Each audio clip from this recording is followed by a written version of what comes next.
I amb tota aquesta crisi de Rodalies com a teló de fons, des de totes les administracions catalanes s'insisteix en la creació d'un consorci en què hi hagi representació de totes les parts implicades per fer un seguiment de les obres del TGV a la ciutat de Barcelona. Un consorci que no veuen amb bons ulls des del Ministeri de Foment.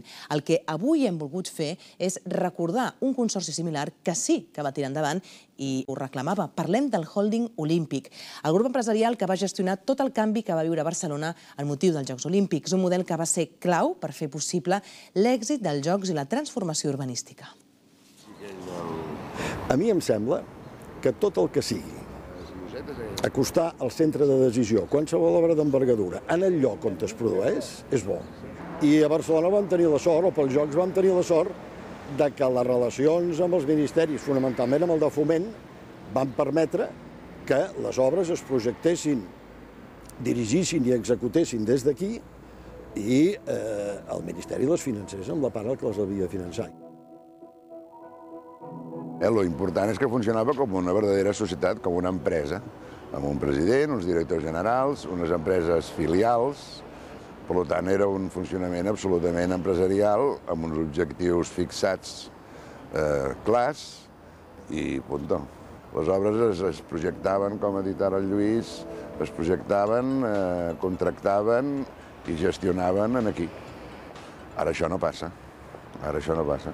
Les obres es gestionen des de Madrid, per entendre'ns, si són de Madrid.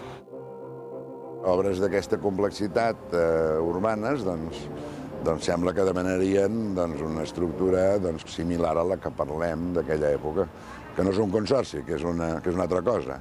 És una empresa amb criteris empresarials i amb objectius clars que faci les coses.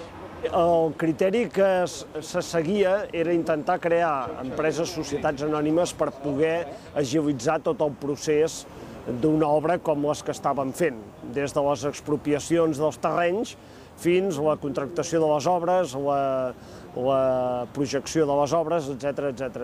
No té tanta agilitat com una societat. El primer de tot és que es posi tothom d'acord